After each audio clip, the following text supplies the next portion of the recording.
അദ്വീസ് ഫോർച്യൂണിലേക്ക് സ്വാഗതം. പഞ്ചകന്യകമാരിൽ ഒരാളാണ് കുന്തിദേവി. കൂടാതെ പഞ്ചപാണ്ഡവന്മാരുടെ അമ്മ കൂടെയാണ് ദേവി. പഞ്ചകന്യകമാരെല്ലാം അമ്മമാരാണ്. ഇവരാരും കന്യകമാരല്ല. മറ്റുള്ളവർക്ക് കിട്ടിയിട്ടില്ലാത്ത അനുഗ്രഹങ്ങൾ കിട്ടിയിട്ടുള്ളത് കൊണ്ടാണ് കന്യക എന്ന് വിളിക്കുന്നത്. ഭഗവാൻ ശ്രീകൃഷ്ണന്റെ പിതാവിന്റെ സഹോദരിയാണ് കുന്തിദേവി. കൃഷ്ണന്റെ പ്രിയ ഭക്ത കൂടെയാണ് ദേവി. കുന്തിദേവിയുടെ പേരിന്റെ അർത്ഥം തന്നെ സൂര്യഭഗവാന്റെ പ്രണയിനി എന്നാണ്. ദേവിയുടെ യഥാർത്ഥ നാമം പൃഥ എന്നാണ്. മഥുരാപുരിയിൽ ശൂരസേന മഹാരാജാവിന്റെ മൂത്ത പുത്രി പൃഥയായി ജനിച്ചു.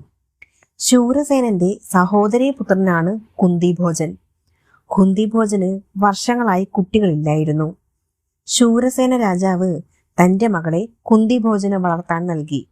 അദ്ദേഹത്തിന്റെ വളർത്തുപുത്രിയാണ് പൃഥ എന്ന കുന്തിദേവി. ചെറുപ്പത്തിലെ തന്നെ സ്വന്തം അച്ഛനമ്മമാരിൽ നിന്നും വേർപെട്ട് അന്യസ്ഥലത്ത് ജീവിക്കേണ്ടി വരികയാണ് ദേവിക്ക്. അങ്ങനെയിരിക്കെ ദുർവാസാവ് മഹർഷി കുന്തിഭോജനെ കാണാനെത്തി. സാക്ഷാൽ മഹാദേവന്റെ അംശ അവതാരമാണ് ദുർവാസാവ്. കുന്തിദേവി കൗമാര കാലഘട്ടത്തിലായിരുന്നതേ ഉണ്ടായിരുന്നുള്ളൂ. അപ്പോൾ വളരെ ഭക്തിയോടും ആദരവോടും കൂടി ആ കൊച്ചുകുട്ടി ദുർവാസാവിനെ സേവിച്ചപ്പോൾ ദുർവാസാവിന് ദേവിയോട് വളരെ സ്നേഹം തോന്നി. കൂടാതെ അദ്ദേഹം അവൾക്ക് ഒരു അനുഗ്രഹമായി ഒരു മന്ത്രം കൂടി ഉപദേശിച്ചു നൽകി. ഈ മന്ത്രം കൊണ്ട് തനിക്ക് എന്ത് പ്രയോജനമാണ് ഗുരുവേ എന്ന് ആ കുട്ടി ചോദിച്ചു. മഹർഷി പറഞ്ഞു, നിന്റെ മുൻപോട്ടുള്ള ജീവിതത്തിൽ ഈ നൽകിയ മന്ത്രം തീർച്ചയായും ഉപകാരം വരും. ഈ മന്ത്രം ഞാൻ തരുന്ന സമ്മാനമാണ്. ഇത് ഭാവിയിൽ ഉപയോഗം വരും എന്നും പറഞ്ഞു. സന്താനോൽപത്തി മന്ത്രമായിരുന്നു അത്. അതായത് ഏതെങ്കിലും ദേവനിൽ നിന്നും സന്താനോൽപത്തിക്ക് ആഗ്രഹിക്കുന്നുവെങ്കിൽ ഈ മന്ത്രം ജപിച്ചാൽ ദേവി ആഗ്രഹിക്കുന്ന രീതിയിലുള്ള സന്താനം പ്രാപ്തമാകും എന്നതായിരുന്നു വരം. എന്തിനോടും പ്രണയം തോന്നുന്ന ഒരു കൗമാരക്കാരിയായിരുന്നല്ലോ അപ്പോൾ ദേവി. എന്നും കാണുന്ന സൂര്യഭഗവാനോട് കുട്ടിക്ക് ഉള്ളിൽ പ്രണയം തോന്നുകയാണ്. സൂര്യഭഗവാനെ നേരിൽ കാണണം എന്ന ആഗ്രഹം കൂടി വന്നു. ഒരു ദിവസം മഹർഷി നൽകിയ മന്ത്രം ദേവിക്ക് ഓർമ്മ വന്നു. അങ്ങനെ സൂര്യഭഗവാനെ ധ്യാനിച്ചുകൊണ്ട് മഹർഷി നൽകിയ മന്ത്രം ഉരുവിടുക.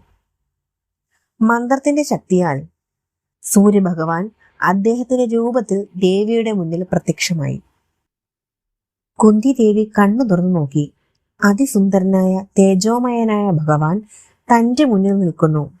ഭഗവാൻ പറഞ്ഞു, നിനക്ക് എന്ത് അനുഗ്രഹമാണ് വേണ്ടത്?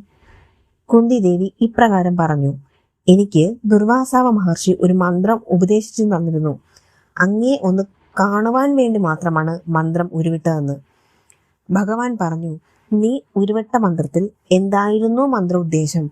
അത് ഞാൻ നിറവേറ്റുക തന്നെ ചെയ്യും. അല്ലാതെ തനിക്ക് തിരികെ പോകാൻ സാധിക്കില്ല. ആ മന്ത്രം സന്താനോൽപത്തി മന്ത്രമായിരുന്നല്ലോ. അങ്ങനെ അവിവിവാഹിതയായ കന്യകയായ കുന്തിദേവിക്ക് സൂര്യഭഗവാനിൽ നിന്നും ഒരു പുത്രൻ ജനിച്ചു. ആ തേജസ്സുള്ള കുട്ടിയാണ് കർണൻ. അവിവാഹിതയായ താൻ എങ്ങനെ ഈ കുട്ടിയെ വളർത്തും? ഒരിക്കലും സാധിക്കില്ല എന്നതുകൊണ്ട് ദേവി സ്വന്തം കുഞ്ഞിനെ നദിയിൽ ഉപേക്ഷിക്കുന്നു. പിന്നീട് ആ കുഞ്ഞിനെ മറ്റൊരു വ്യക്തിക്ക് ലഭിക്കുന്നു. കുഞ്ഞിനെ വളർത്തിയത് ഹസ്തിനാപുരിയിലെ തേരാളിയായിരുന്നു. ഒരു സൂതപുത്രൻ എന്ന നിലയിലാണ് സൂര്യാംശമായ അദ്ദേഹം വളർന്നത്. പിന്നീട് വർഷങ്ങൾക്ക് ശേഷം ഹസ്തിനാപുരിയിലെ രാജാവായ പാണ്ഡുവിനെ ദേവി വിവാഹം കഴിച്ചു. പക്ഷേ പാണ്ഡു മാദ്രി എന്ന സ്ത്രീയെ കൂടി വിവാഹം കഴിച്ചു. ആ സമയത്ത് പാണ്ഡുവിന് കുട്ടികൾ ജനിച്ചിട്ടില്ലായിരുന്നു. നായാട്ടിന് പോയ പാണ്ഡു വലിയൊരു തെറ്റു ചെയ്യുന്നു. മാനുകൾ മൈഥുനത്തിൽ ഏർപ്പെടുമ്പോൾ അവയെ അമ്പെയ്യുന്നു. മാനിന്റെ രൂപത്തിൽ ഹിന്ദവൻ മഹർഷിയായിരുന്നു. പാണ്ഡുവിനെ മഹർഷി ശപിക്കുന്നു. അങ്ങനെ ഭാര്യയിൽ നിന്നും സന്താനോൽപത്തി ഉണ്ടാകില്ല എന്നും മൈഥുനത്തിൽ ഏർപ്പെടാൻ ശ്രമിച്ചാൽ പാണ്ഡുവിന് മരണം വരെ സംഭവിക്കാമെന്നായിരുന്നു ശാപം. കുന്തിദേവിക്ക് ദുർവാസാവ് മഹർഷിയിൽ നിന്നും പുത്രോൽപത്തി മന്ത്രം വരമായി ലഭിച്ചു എന്ന് പാണ്ഡു അറിഞ്ഞു. പാണ്ഡുവിന്റെ അനുമതിയോടെ 3 ദേവന്മാരിൽ നിന്നും കുന്തിദേവിക്ക് മന്ത്രത്തിലൂടെ പുത്രന്മാർ ലഭിച്ചു. യമനിൽ നിന്നും യുധിഷ്ഠിരൻ, വായു ഭഗവാനിൽ നിന്ന് ഭീമൻ, ദേവേന്ദ്രനിൽ നിന്നും അർജുനനും. മാദ്രിക്കും കൂടി സന്താനോൽപത്തി മന്ത്രം ദേവി ഉപദേശിച്ചു. അശ്വനി ദേവന്മാരിൽ നിന്നും നകുല സഹദേവന്മാർ ഉണ്ടായി. അങ്ങനെയിരിക്കെ മുനിശാപം വിസ്മരിച്ച പാണ്ഡു മാദ്രിയുമായി മൈഥുനത്തിൽ ഏർപ്പെട്ടപ്പോൾ പാണ്ഡു മരണമടഞ്ഞു. താൻ കാരണമാണല്ലോ തന്റെ ഭർത്താവ് മരണമടഞ്ഞത് എന്ന വിഷമത്തിൽ മാദ്രി സതി ആചരിച്ചു. പിന്നീട് ഈ 5 കുട്ടികളെയും വളർത്തുന്നത് കുന്തിദേവിയാണ്. മഹാഭാരതത്തിലെ ശക്തമായ വ്യക്തിത്വമുള്ള ഒരു സ്ത്രീയായിരുന്നു കുന്തിദേവി. ധർമ്മപത്നിയെന്നും കുന്തിദേവിയെ അറിയപ്പെടുന്നു. Thank you.